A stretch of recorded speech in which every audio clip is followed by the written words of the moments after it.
Yo, Still Mills, what's the deal, man? Peep gang, bro. We gotta I haven't done a video on it yet, man, but we gotta give a rest in peace and our condolences to the Jordanian cat who went over there and died doing what he loved to do. Oh man, fuck, I can't remember his name. I'm not even gonna butcher his name, but rest peacefully to him. You die doing what you love to do. That's never a good thing. Nobody expects to die playing basketball. Nobody expects to die playing football. But if it does unfortunately happen, you went out doing what it is that you love to do, man. Now you got your family in the grieving, going through a grieving process because you chose a passion that's real detrimental to your health, but nonetheless they supported it as well. But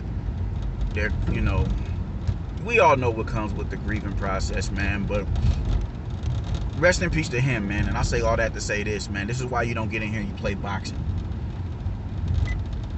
You can get your soul snatched from you, man, in this sport. This is a gladiator arena. Even when you look, it's more dimensions in MMA that you have to worry about. As far as striking is concerned, you got the head, you got hands, feet, knees, elbows, and submission holds. But that punishment is distributed all throughout the body. You can't punch nobody in the leg, and you can't punch below the belt in boxing. And most people, everybody is looking for a headshot, the kill shot, the headshot. You dig? It's people who don't, it's only a select special vessels who are even pronounced body punchers, prolific body punchers. Everybody wants to knock out the headshot, the shot right on the chin that's gonna put your lights out. Nobody wants to break down an opponent, you know what I'm saying, and get his hands to drop so they can get the headshot. You dig? And it's just natural. So the head takes a lot of trauma in this sport, and it's really unforgiving. So that's why I'm very much so against people coming into these into these rings with this showcasing shit. Now, granted, like the Paul brothers, I'm not fans of them whatsoever. Now, they can fight. Let's not get it fucked up and say that they can't fight just because I don't like them. Them dudes can scrap. But the thing is, they're carrying the banter of a professional fighter, a professional prize fighter, by knocking out Nate Robinson or a Ben Ackerson. And Ben Ackerson is a mixed martial artist, but to my knowledge, striking was never his strong suit. He was a grappler, and there's nothing wrong with that, you dig? But when you come into a sport that the only way you can win the fight is striking, then you're already at a disadvantage being a mixed martial artist stepping into a boxing ring, and you're that much more of a disadvantage when you're not specialized in striking.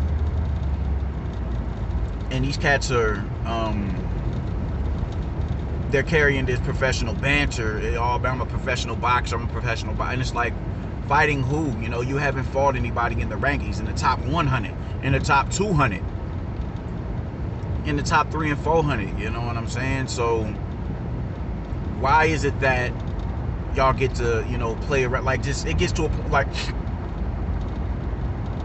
Jake Paul should never headline over a Regis Prograis or even an Ivan Redcash. Given the fact that Regis Prograis is fresh off of a fight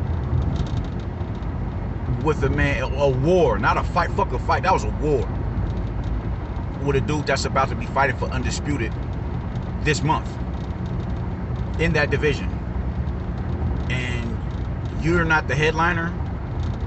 Some YouTubers are. That's what, like, this whole clout thing, and just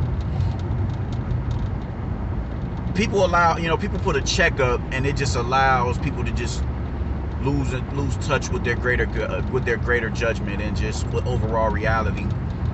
And it's real sickening.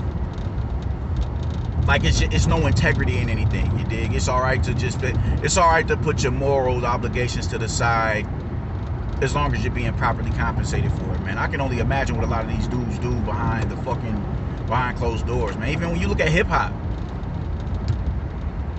the entire energy of hip hop is shifted.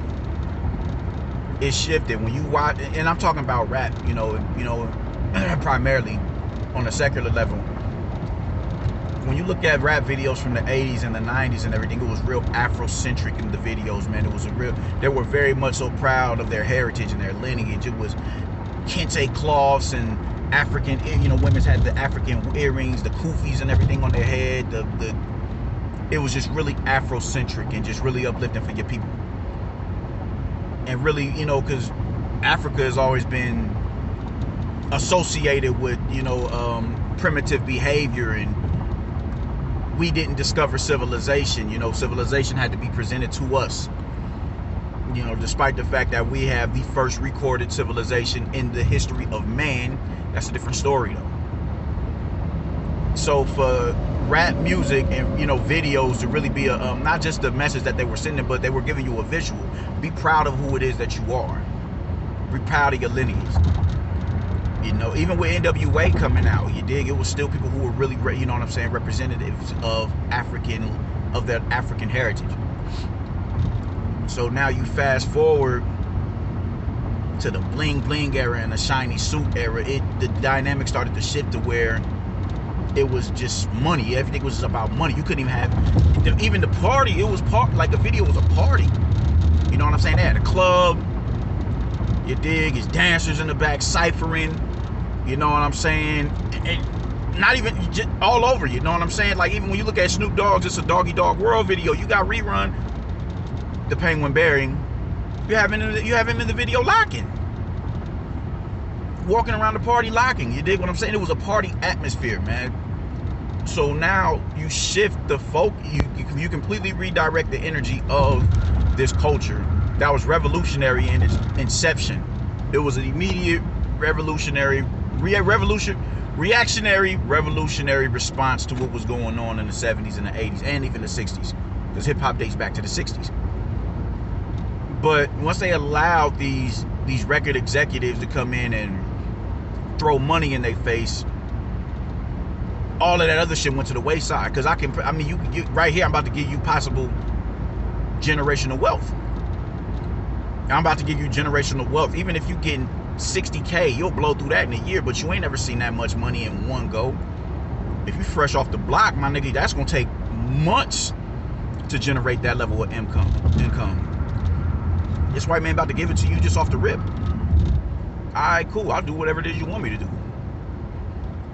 You dig? Not EPMD, but Public Enemy, they have an interview talking about, we knew we didn't have a long run in the industry because our content was entirely too potent for these white record executives to really digest. They wasn't ready to hear that. So all of the more conscious rap gets put to the back burner and ushers in a new era of more destructive energy. You dig? And I love hip hop, and I love that street shit. I love that West Coast gang bang shit. I'm not even gonna front, because it's an art form at the end of the day, and hip hop comes from a fucking just a ruin of just decay and destruction, man. This isn't a suburban culture. This is a very much so grimy and gritty culture. So I don't mind the content as much, but there does have to be a counterbalance there. So once money comes into the equation, people's morals and people's integrity begin to go to the wayside. And now even with these videos, now it's not even about the party no more. Now you got the triple beam. You got 100 niggas in the videos with they homies waving their burners in the videos, and you got a girl that's half naked. You have a girl that's half naked just walking. Every video you can count on that. You dig? Even on BET Uncut, it was only a certain few videos that would just have a chick just completely show her in her G-string. Now it's just ordinary mode. These chicks walk on the beach now. These chicks will walk in the club with a lace skirt with their behind showing. It's just like, where's the integrity now? So now you fast forward to a thing such as boxing, Where now it's just, you know, if somebody is more known through a social, and that's, you know, social media can be so destructive. If somebody is more known through a social media platform, that automatically boosts them to the top of the status quo. You dig? Oh man, I know him. Who is he? I know him. I know Jake Paul. I know Logan Paul. He on YouTube. We do this and that and the third and yada yada yada. So now you have people even saying that they are professional fighters. Oh, he a pro. He a pro. He a pro. He a pro. And it's like, what gave you that inclination? Now, even Logan Paul is about to fight Floyd, but even then, that's still a circus act because he's going into this. He'll be 190 walking into the ring with Floyd, who's never fought above 154 pounds. So it's still a circus act. But nonetheless, Floyd is a professional and one of the greatest to ever lace them up. So I can at least give him that respect. Money and integrity is just not something that's just compatible, man. It's damn near like pulling teeth to get these cats to still be, all right, cool. I need to be compensated, but I'm not about to sacrifice my morals in the process of doing that. And that's what a lot of these cats are doing, man. And just it's like there's no reason why a Regis Prograis should ever entertain being on the undercard of a Jake Paul versus a Ben Ackerson or whatever his name is. It's just completely disingenuous and a disrespect to the sport. And you know, these YouTubers are just really getting to a point where it's like they can just impede on anything, man. And just I was watching a video. I just randomly typed random shit. I just randomly typed in Instagram beefs on YouTube, and these fucking these white cracker ass rappers, nigga is just flying out of their mouth. Nigga this, nigga that, nigga this, nigga that, nigga this, nigga that. I don't like that. I don't like when Latinos talk that shit. Latinos who are not of African origins, I do not want to hear that shit. Like, I immediately draw a line in the sand with y'all. I can't be around you. I'm good. I'm good. I'm good. You dig? My thing, you know, there's black people who don't like the word nigga. What makes you think you get that right to say that shit? And get the right to be offended when we ask you to stop saying it.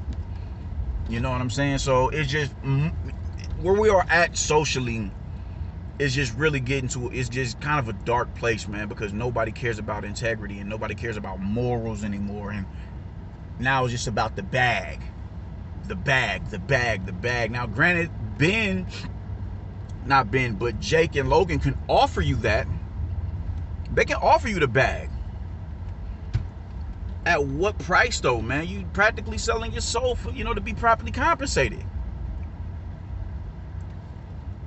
Why do they get to dictate who, the amount of money an individual gets, man? Like y'all put your lives on the line for this job, for this profession, just to be, all right, cool. I'm gonna pay you for your services, but you're not going to you're not gonna headline on a card over me. You know what I'm saying? You my employee. I pay you. That's just so disrespectful, man.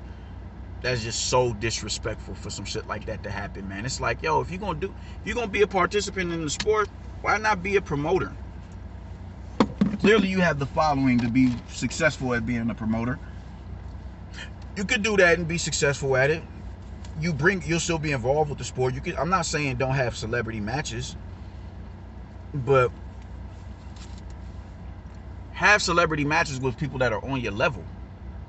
Don't credit yourself to being a professional fighter if that's not what you are. You're not a pro. You're not a professional fighter. You're not fighting anybody that would prove that you are. Logan is about to, but even then it's still a circus act. Because everybody and their mama knows Logan is not even, it would take Logan all of his life to be able to beat Floyd as of now. So it's just really disingenuous, man. And the fact that the minute somebody presents money into your money, here, take this money. I'm offering you $500,000. I'm offering you $1 million, $2 million, $3 million to be my, like, come on, man.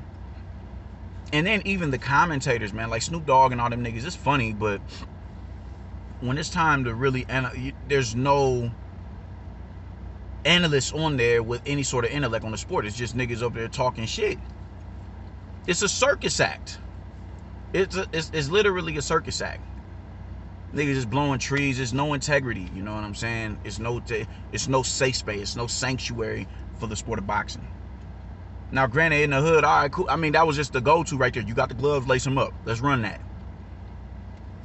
So that energy is spilling over into this shit now. So, you know, to where now a nigga can go and train. They train. We can't deny that. They train to get into shape and learn how to fight. But they're not fighting anybody on their level, you dig? Like, why wouldn't you? You want to go 3 rounds? All right, cool, man. Go fight one of these prospects. Go handle one of them, man. But no, you want to. You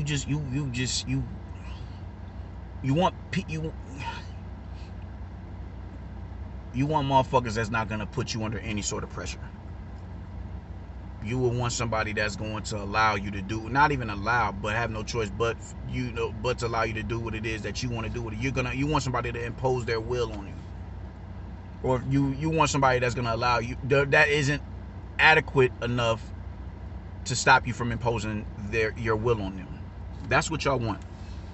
And it's just not what's up, man. Just we got to get back to a point where integrity is installed into everything. Into everything, man. Money should not supersede your greater judgment, man. And when we are talking about a sport like boxing, as critical as boxing, we have to keep that in mind. Because a man just lost his life in the ring this week doing what he loves to do. And he's not getting the love and the recognition that he deserves for that happening. Instead, we talking about Jake Paul and Logan Paul. And I just think that's fucked up. That man put his life on the line to do what it is that he loved to do. He paid the ultimate price just for these cats to come back over here and continue to play boxing. It's not cool, man. It really isn't cool, and it pisses me off that it has to be like this. And you know, niggas is still gonna order the fights, and nah, man, nah, it's not what's up, man. It's not what's up at all. How the hell does a former world champion even allow himself to be on that platform? Up under a Jake Paul, you up under there, you up under a Jake Paul and Bosco and Gonzo. Like, come on, that is just such disrespect. That is just so disrespectful. Bosco and Gonzo, bro.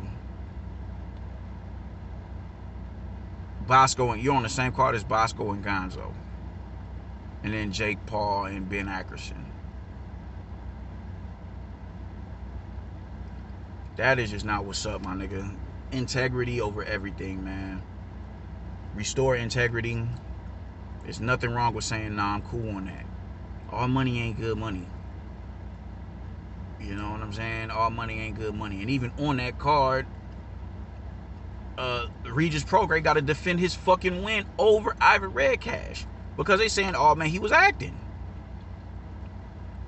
Just everything surrounding this card, everything surrounding this shit is just, it's a circus act.